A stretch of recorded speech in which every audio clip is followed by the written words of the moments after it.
Eu quero destacar, nessa questão da gente nunca deixar de lutar, vocês estão vendo aí a figura da Luísa Maim.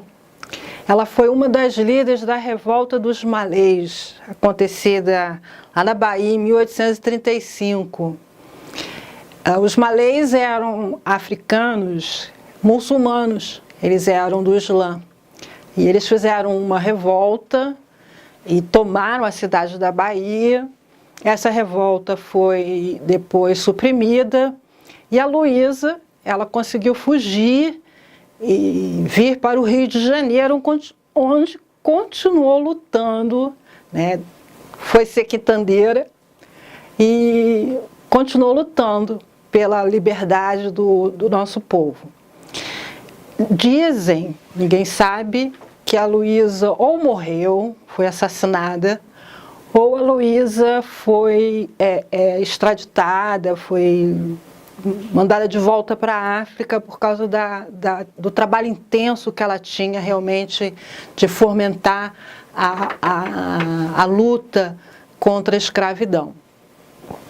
E a Luísa, ela é mãe do Lima Barreto, que ela é mãe do Lima Barreto, um dos primeiros advogados, né? Ele foi, através do aprendizado do dia a dia, se tornou advogado, militante da causa abolicionista. Então a Luísa lutou lá na revolta dos malês, desapareceu aqui no Brasil, mas deixou a sua semente no seu filho, que foi o Lima Barreto, que continuou a luta contra a escravidão numa posição de advogado e agora está sendo até reconhecido pela OAB pelo seu trabalho.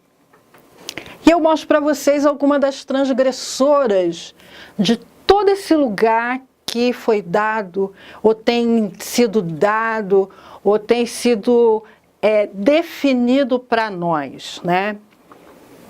A Carolina Maria de Jesus, que era uma doméstica que se tornou escritora, escreveu um livro chamado Quarto de Despejo. A Dandara dos Palmares, que era a mulher do Zumbi. A Eneida Álvares Marques, que foi a primeira engenheira do Brasil. A própria Anastácia. E aí eu vou puxar um pouco a sardinha para o meu lado. A Maria Conceição Muniz foi a primeira assistente social negra. Ela foi assistente social número 4, lá no Rio de Janeiro.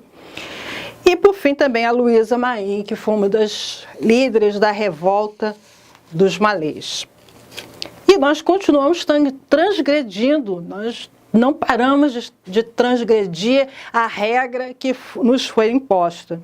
Com a doutora Ivone Costa, que é a primeira desembargadora negra, a própria doutora Edialeda Salgado de Nascimento, foi médica, secretária de Estado, foi uma das fundadoras do movimento negro do PDT, companheira do Leonel Brizola na luta pela fundação do PDT, a Ruth de Souza como atriz, a Elisa Lucinda, que é uma atriz, cantora, escritora, uma mulher, são mulheres maravilhosas, mulheres negras, que fazem a diferença, continuam fazendo a diferença e continuam transgredindo esse lugar que colocaram para nós, de subalternidade, de ser servil, de servir como objeto, como coisa para o outro. E para a gente continuar transgredindo, a gente precisa saber. Vamos saber mais um pouquinho a respeito da nossa situação aqui no Brasil. Primeira coisa, a gente vai falar um pouquinho da população brasileira. A estimativa do IBGE em 2014, vocês estão vendo aí, é que nós somos 202, quase agora 205 milhões de habitantes no Brasil. Vocês estão vendo aí nas planilhas, os grupos étnicos do censo de 2014.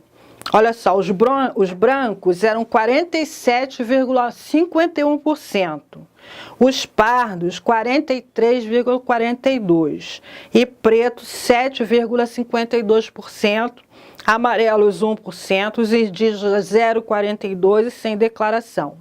Se a gente juntar pardos e pretos, nós passamos o número de brancos como população no Brasil. Então, nós somos a maioria da população brasileira. Aqui os dados foram, como eles dizem, segregados, separados em pardos e negros, mas se a gente juntar toda a população negra, nós somos a maioria. Tem outra tabela aí que vocês podem ver também, uma comparação entre 2000 e 2010, da evolução desse quadro. Olha só, nós somos 50% dessa população. Só que se a maioria não está traduzido em ter mais acesso aos bens e serviços, principalmente aos serviços, aos direitos sociais, aos serviços sociais que estão lá na Constituição. Se eu for lá dar uma olhada na Constituição, logo no preâmbulo da Constituição, ele vai falar dos direitos que nós temos como cidadão brasileiro. Direito à educação, direito à alimentação, direito à segurança, direito à saúde, direito à habitação. Tudo são direitos nossos, né? Mas no dia a dia você sabe que não é bem assim. Vamos conversar um pouquinho sobre a educação? Olha só. Apesar do avanço dos últimos 10 anos, ainda persiste disparidades grandes entre brancos e negros na educação, principalmente entre mulheres negras em relação a mulheres e homens brancos. Vocês vão dar uma olhada aí nessas tabelas e vão ver, olha, o gráficozinho, o analfabetismo entre mulheres brancas e mulheres negras. Todos os gráficos maiores estão chamando atenção para as mulheres negras, e aí eles estão juntando negras e pardas. Sempre as mulheres negras estão acima na questão do analfabetismo. Então, e preste atenção que quanto mais velha elas são, mais elas estão, a proporcionalidade do analfabetismo é maior entre as mulheres negras em relação às mulheres brancas.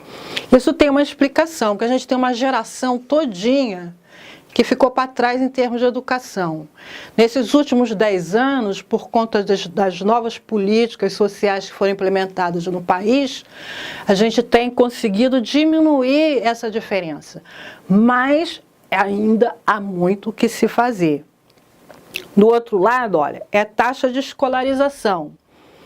E você vai ver, olha, educação infantil, 34,4% para os homens brancos, 35,2% para a mulher branca, 32,2% para homem negro, 33,1% para a mulher negra. Aí o ensino fundamental, nós temos quase 100%, tanto de homem branco como de mulher. Quase também 100%, pouquinho por ali, de homem negro e mulher negra.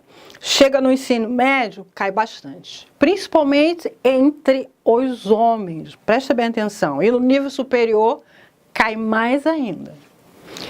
Agora, essa questão dos homens aqui no ensino médio, a gente tem algumas explicações sobre isso. A gente vai falar um pouquinho mais adiante, mas além da necessidade de trabalhar, também a morte prematura dos nossos jovens, né? O extermínio da nossa juventude negra. E aí na faculdade, vocês estão vendo aí o gráfico, né? A gente não chega nem à metade. Se a gente juntar os dois porcentagens, a gente não chega nem à metade. Isso em 2003, antes de algumas políticas. Hoje não, hoje a gente tem um aumento muito grande. As cotas, né, as ações afirmativas, que são muito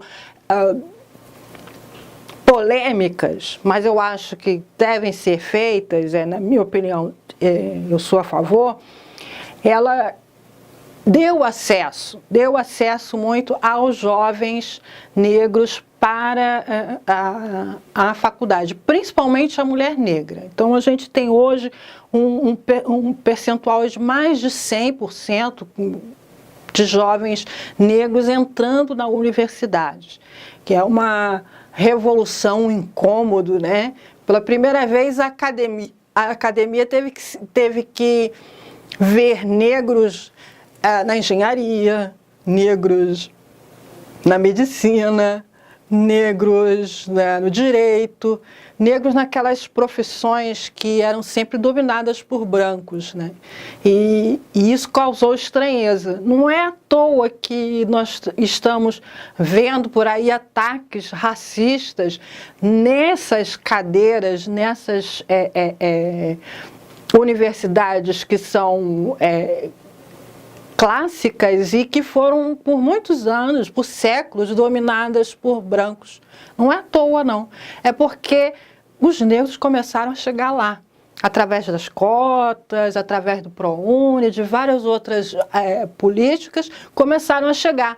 E as pessoas começam a ficar incomodadas, né? Porque é aquela situação, é o lugar onde você deve ficar. Que lugar que negro deve ficar? Ser jogador de futebol, ser pagodeiro, a mulata tem que ser passista, nada contra quem é, né? Isso faz parte também.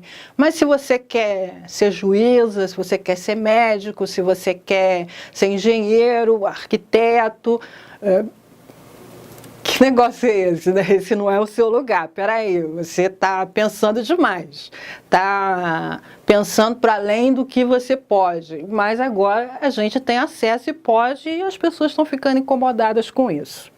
Você tem agora dois outros gráficos, né, de 2009, com a média de anos de estudo, tá, do pessoal com 10 anos a mais. Aí você também vai vendo as proporções entre brancos e negros, entre mulheres brancas e negras.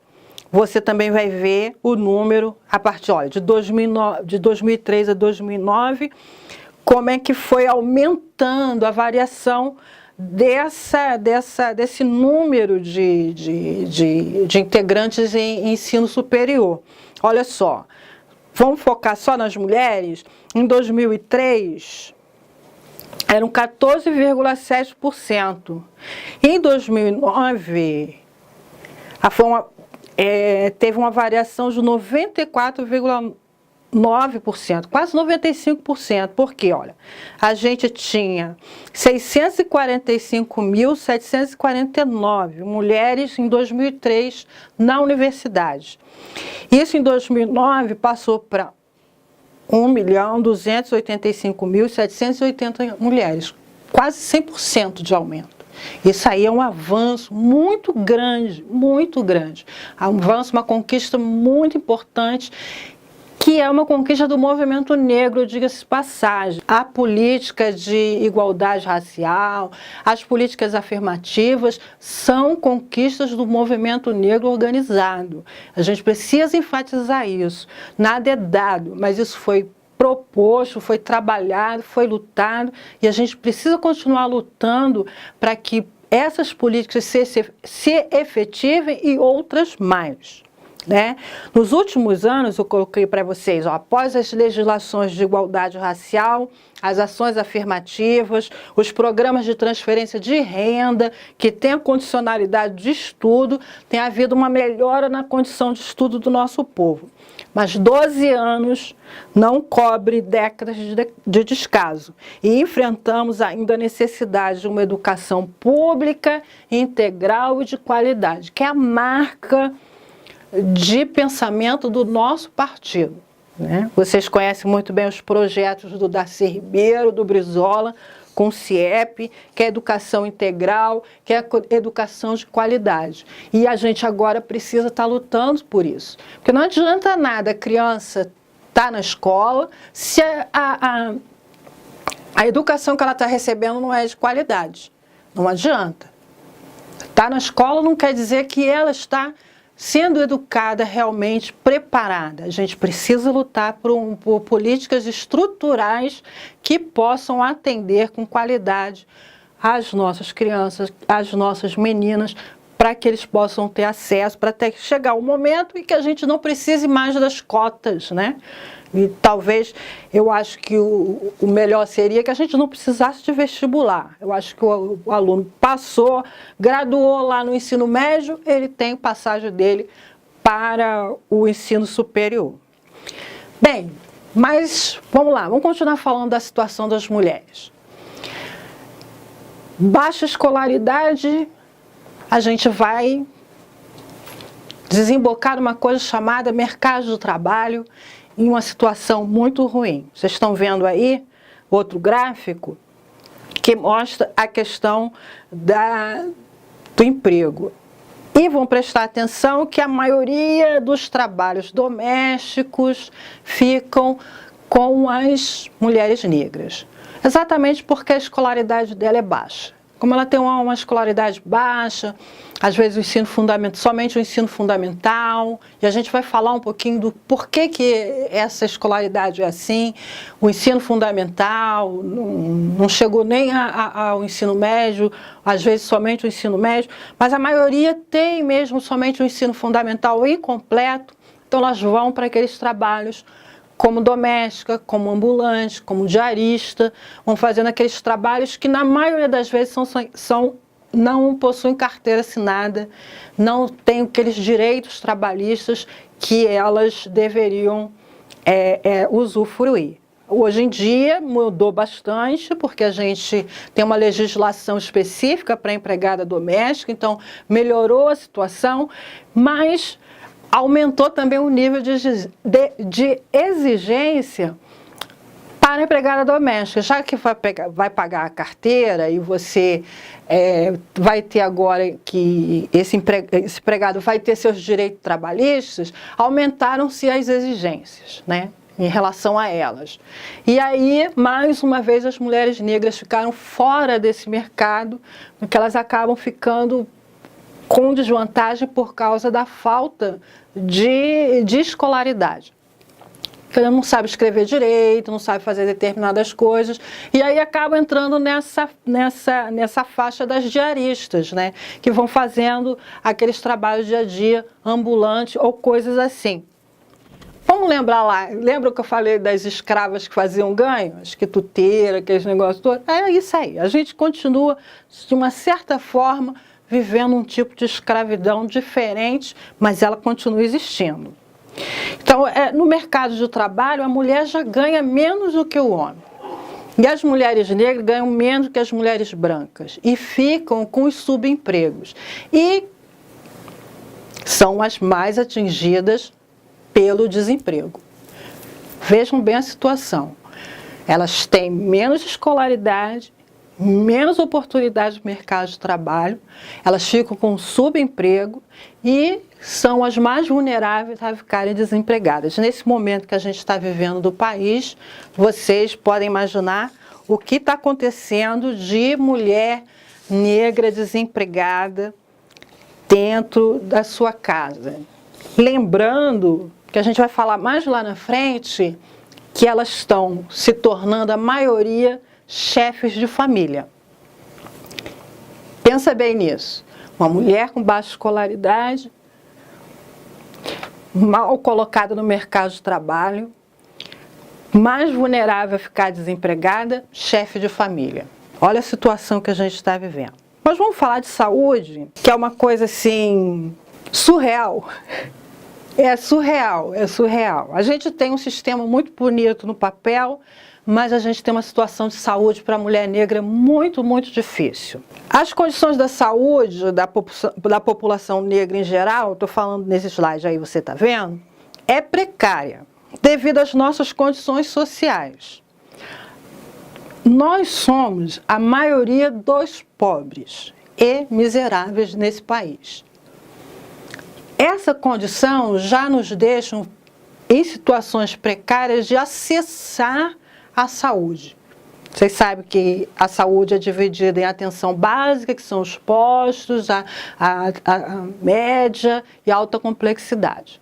Então, você tem que ir no postinho, o postinho fica lá na comunidade, mas nem sempre todas as comunidades têm um postinho que você possa chegar nele, né? E mesmo dentro dessa situação, as condições de atendimento no posto de saúde, muitas vezes, quem lida com isso sabe, são muito precárias. E aí nós vamos ver índices muito ruins. Primeira coisa é a mortalidade infantil. O Brasil tem diminuído, e até a ONU tem parabenizar o Brasil por isso, a mortalidade infantil nesses últimos 12 anos, nesses últimos 10 anos.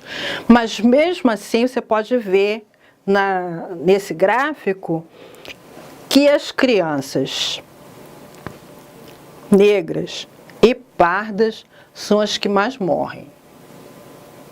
Elas são as que mais morrem ainda naquela fase neonatal, nos primeiros anos de vida.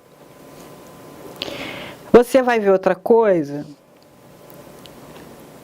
mulheres que não fizeram exame, sem exame ginecológico. Aí você vai ver as porcentagens, sem Papa Nicolau, sem mamografia, sem exame clínico. Coisas básicas, coisas que são direito de toda mulher. Você vai olhar as porcentagens e vai ver que as mulheres negras e as mulheres pardas são as que mais estão sem a desses exames. Você vai ver outra coisa, olha, doença é a proporção de portadores de insuficiência crônica. Eu quero chamar a atenção de vocês para isso, para a questão de doença renal. Você vai ver que os negros, e principalmente os pardos, são a maioria. Só que você vai ver no próximo slide que eles sendo a maioria dos doentes crônicos em questão de insuficiência renal, eles não são a maioria na fila do transplante. É uma coisa assim para a gente pensar. Eles são a maioria dos doentes crônicos com doença renal. Então, pensa-se que eles precisam de transplante. Mas eles não são a maioria na fila de transplante. O que será que está acontecendo que eles não são a maioria? Outra doença também muito comum que ataca a nossa população é a diabetes. Vocês vão ver aí os gráficos da população negra também com a diabetes.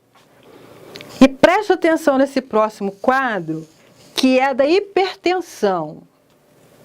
Vocês vão ver que as mulheres negras, as mulheres pardas, são as que têm maiores índices de porcentagem de doenças de hipertensão.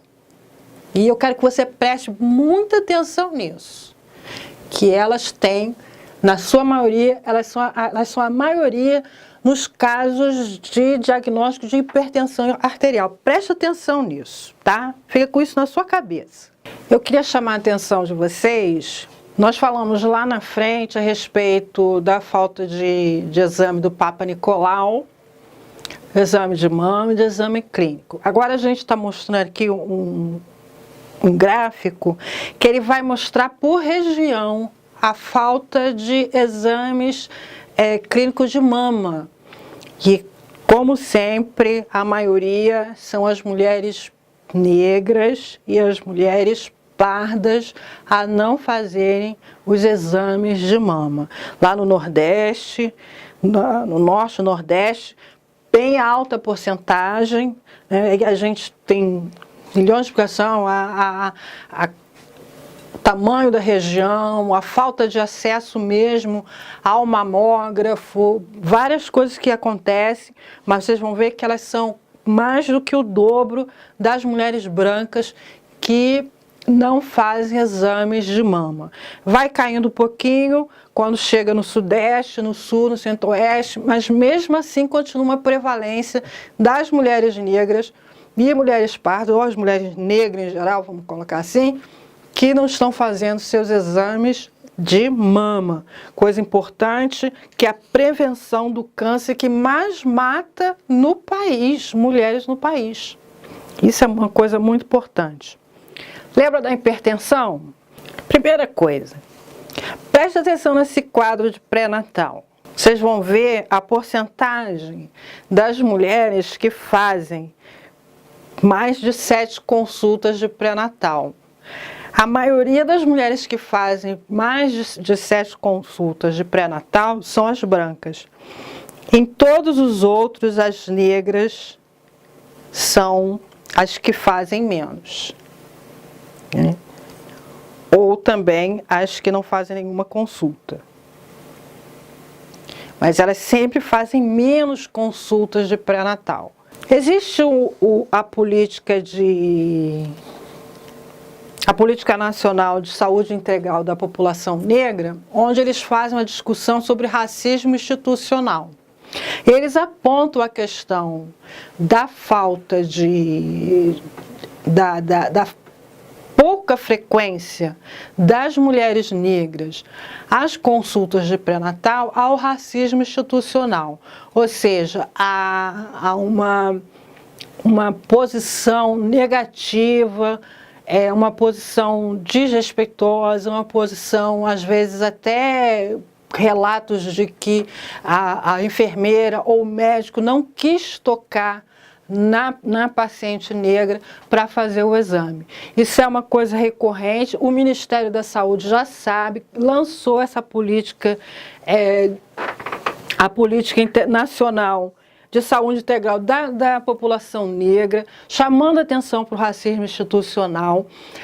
Tem uma campanha chamada SUS Sem Racismo, e essa campanha é interessante. Se você for procurar na internet, você vai buscar lá no Ministério da Saúde. Eu não sei por que ela sumiu, mas essa é uma realidade que as mulheres negras enfrentam, que é a questão do seu pré-natal ser feito de uma forma mais negligenciada. E aí, lembra da hipertensão? Morte materna e desigualdade racial. Lá no topo, as mulheres negras morrendo por causa de transtornos hipertensivos. Ela não cuida da hipertensão dela. Lá na frente, elas mostram um quadro em que elas são diagnosticadas, na sua maioria, como hipertensas, aí elas engravidam, tem um pré-natal que não é de qualidade, não é cuidadoso, e aí morrem no parto por conta dessa hipertensão. E aí vem outros transtornos, né? Mas a maioria, vocês vão ver aí, ganhando, infelizmente, de lavada dos outros, a hipertensão. Então, você vê uma mulher morrer de parto por uma coisa que é absolutamente evitável no seu pré-natal, é hora da gente questionar o que está acontecendo com a saúde das mulheres negras, o que está acontecendo nesse atendimento a essas mulheres negras, né? A gente tem que pensar nisso daí e tem que discutir isso, né? A gente tem que estar discutindo essa questão do racismo institucional. Como é que essa mulher está sendo atendida? Como é que essa mulher está tendo acesso, quando fica grávida, ao posto de saúde para fazer o seu pré-natal? Porque isso aí que a gente está vendo, esses dados que você está vendo aí no seu vídeo, eles são dados que são evitáveis. Eles não são fatalidades, eles são evitáveis através do tratamento adequado. A gente também, olha, número de óbitos maternos decorrentes de aborto. Vocês sabem que o aborto ainda é crime no Brasil. Por conta disso, se utiliza diversos métodos para se abortar. Por não termos acesso a clínicas com melhores condições, como outras mulheres têm, por condição financeira melhor do que a nossa, as mulheres negras são as que mais morrem em decorrência de complicações de aborto. Indiferente do que você pensa a respeito de aborto, a questão não é ser contra ou a favor, mas quando a gente fala em descriminalizar a discussão, é para a gente começar a pensar o aborto, essa questão do aborto, como saúde pública. Mulheres de todas as raças, todas as cores, todas as brasileiras estão morrendo por causa de aborto. Mas as mulheres negras estão morrendo mais. Você está vendo aí nesses gráficos. Nosso povo, nossas mulheres, elas estão morrendo mais de aborto, porque elas não têm as condições financeiras para ir para uma clínica onde ela possa fazer esse aborto de uma forma segura. Ela vai fazer em qualquer lugar, ela vai tomar algum tipo de remédio, ela vai fazer algum tipo de coisa que ensinaram a ela e vai acabar tendo uma complicação e morrendo por causa disso. Esse último bloco da saúde é sobre exatamente a campanha SUS sem racismo, né? Não fique em silêncio, né? Vamos falar sobre esse racismo que acontece dentro do sistema de saúde, desse médico, dessa enfermeira, dessa pessoa que tem ideias preconcebidas a respeito do negro, da mulher negra, que ela não precisa de anestesia, que ela é mais forte. Lembra quando eu falei que o leite da negra era mais forte do que o leite da mulher branca?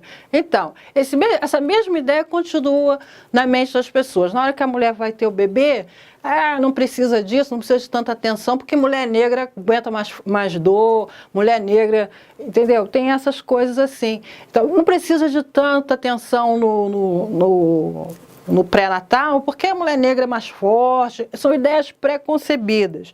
Isso a gente falando assim, ideias preconcebidas que você poderia dizer assim, positivas, mas também, infelizmente, existem ideias preconcebidas negativas, né?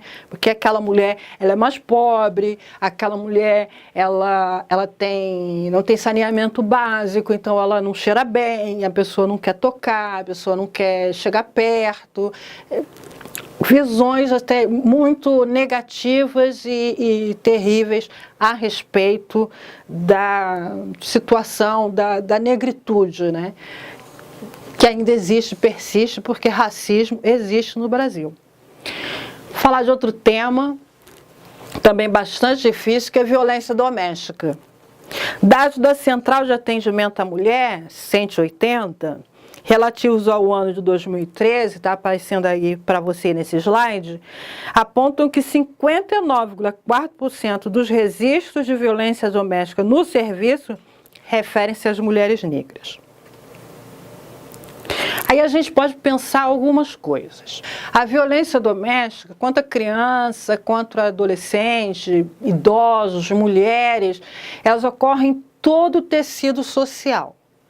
Vocês vão encontrar problemas de violência doméstica na casa do pobre, na casa do rico, na casa do religioso, na casa do ateu, na casa de todos, praticamente. Você vai encontrar entre professores universitários, você vai encontrar entre juízes, políticos, vocês vão encontrar entre artistas, vão encontrar entre toda a sociedade problemas de violência doméstica.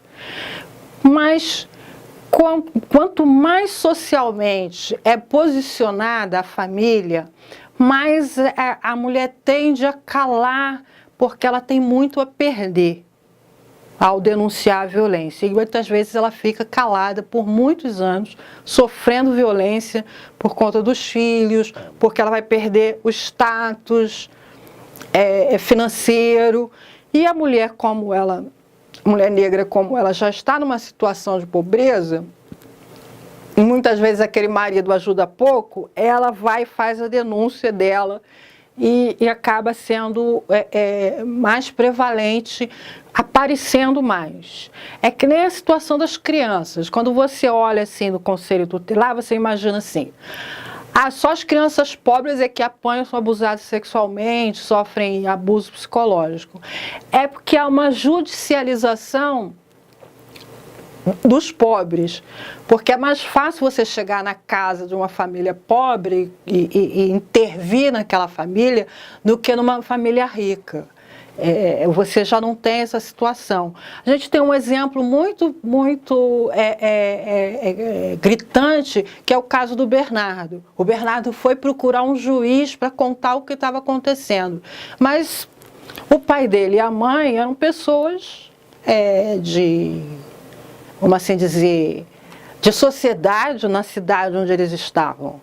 E não houve uma intervenção. Se o Bernardo, de repente, fosse um menino assim de rua, tivesse acontecido alguma coisa assim, aí logo todo mundo, eu já tinha sido internado, aí tinha aquela confusão, chamava o pai na frente do juiz, botava o menino na internação, era aquela confusão. Mas não, houve uma negligência de ponto de vista da judiciário, que resultou na morte do Bernardo. Isso aí é um recorte de como a gente olha também a violência como questão de classe, tanto de raça como de classe social, né? Olha só, aí eu estou colocando para vocês a fala da Jaqueline Aparecida Ferreira Rômio, ela é mestre e doutoranda em demografia do Instituto de Filosofia e Ciências Humanas da Universidade Estadual de Campinas. E ela diz o seguinte: a taxa de homicídio de mulheres negras é o dobro da taxa de mulheres brancas. Isso na média nacional, pois existem estados onde a desigualdade racial é maior.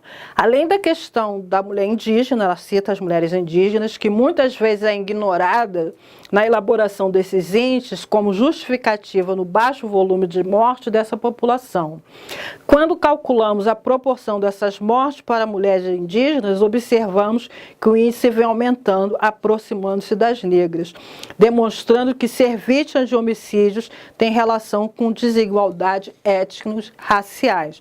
Então ela vem apontando o crescimento do femicídio, né, que agora se tornou lei no Código Criminal, do femicídio também entre mulheres indígenas, vem se aproximando das mulheres negras, né?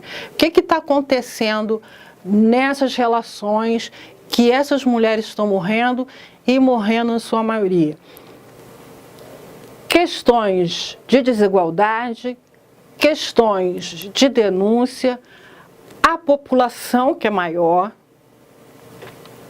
são coisas que a gente precisa parar para refletir. Mas a violência está batendo em cheio nas nossas mulheres, matando, maltratando, trazendo muitos problemas, muitas dores, muitas marcas que ficam nessas mulheres para o resto da vida. Aqui a gente fez dois gráficos, um falando sobre a questão da desigualdade no sentido econômico, exatamente porque nós ficamos lá embaixo na pirâmide, na desigualdade econômica, a gente acaba também sofrendo mais agressão. E aí mostra o outro gráfico por quem nós somos agredidas, né? Como sempre, nós somos agredidas por pessoas conhecidas, nossos cônjuges, namorado, ex-namorado, marido, ex-marido, parentes. Aquela ideia, é um contínuo. Aquela mulher que não é humana, que não é de ninguém, é de todo mundo. É um contínuo. É uma ideia que vai perpassando pelos séculos dentro da mente, do imaginário da sociedade. Então, se aquela mulher não é de ninguém, é de todo mundo, ela pode apanhar, ela pode ser estuprada, ela pode morrer, ela pode... Ninguém importa, porque ela não é nada, não é ninguém. Quem é que vai se importar com essa mulher? Vamos falar um pouco de violência urbana. A gente está falando de violência doméstica, mas vamos passar para a violência urbana, que é a violência comunitária, aquela que a gente sofre dentro da nossa comunidade. Você está vendo aí no seu slides alguns dados do Instituto de Segurança Pública do Rio de Janeiro, que aponta que 56,8% das vítimas dos estupros registrados no estado em 2014 eram negras. E 62,2% homicídios de mulheres vitimaram 19,3% de negras e, olha só, 42,9% de pardas. É quase que a totalidade, mais do que a metade. Olha só, vocês podem ver nesse gráfico aí, por estado, de Rondônia até o Distrito Federal, passando todos os estados do Brasil, nós somos a maioria nas ocorrências de violência. Então, Nós temos assim várias explicações, né, da violência comunitária, violência urbana, porque nós ocupamos os lugares onde ela ocorre, que nós ocupamos as favelas, as comunidades, onde o tráfico está presente, onde a polícia entra para combater o tráfico, mesmo quando ela é pacificadora, e as coisas acabam criando condições para que nós sejamos as maiores vítimas desta violência, até pelo espaço físico que a gente está convivendo, que a gente convive de perto com a criminalidade, com o perigo, com a violência. Outro gráfico importante que a gente está apresentando aí é sobre a violência no Rio. Vocês vão ver que em todas as mulheres negras são o percentual maior. Os casos registrados em delegacia: ameaça, atentado, estupro, homicídio doloso, lesão corporal, sempre são a maioria. Aí tem dois casos que vocês devem ter visto pela televisão, né? Apesar de, e eu vou falar nisso no próximo slide, a violência urbana atingir mais os nossos jovens, também atinge as nossas mulheres. E eu coloquei aí dois exemplos ocorridos no Rio de Janeiro, que foi da Cláudia Silva Ferreira, que foi vítima de bala perdida, da Adriele Santos Vieira, que foi vítima de bala perdida e vítima também da saúde, como exemplos de como a violência urbana pode estar atingindo as mulheres, desde criança até adulta, dentro das nossas comunidades. Vocês veem aí na tabela que o quantitativo maior na violência urbana são os homens. Mas essa violência que atinge os homens acabam atingindo as mulheres, porque são as mulheres negras que pranteiam seus filhos, que tombam na mão do tráfico, nos autos de resistências. Em 2010, morreram no Brasil 49.932 pessoas vítimas de homicídio, ou seja, 26,2% a cada 100 mil habitantes. 70,6% das vítimas eram negras. Em 2010, 26.854 jovens entre 15 e 29 anos foram vítimas de homicídio, ou seja, 53,5% do total. 74,6% dos jovens assassinados eram negros e 91,3% das vítimas de homicídio eram do sexo masculino. Já as vítimas jovens entre 15 e 29 anos corresponde a 53% do total. E a diferença entre jovens brancos e negros salta de 4.807 para 12.190 homicídios entre 2000 e 2009. Ou seja, o extermínio na nossa juventude negra. E são as mulheres negras, mães desses jovens, que sofrem com esse extermínio. São elas que pranteiam seus filhos. Nesse momento, em algum lugar do Brasil, tem uma mulher negra pranteando um filho morto em plena juventude. Então, os nossos jovens estão sendo dizimados. Então, nós estamos nessa campanha batalhando sobre isso. O movimento negro tem falado, basta ao genocídio da nossa juventude negra. E é importante nós estarmos atentos a esses dados. Nesse momento, na sua comunidade, na minha comunidade, em algum lugar do bairro, no seu estado, no meu estado, 1, 2, 3, 4, 5, quantas mulheres negras estão pranteando seus filhos jovens que estão tombando, assassinados dentro das periferias, dentro das comunidades, pelo Estado e também pela mão do tráfico.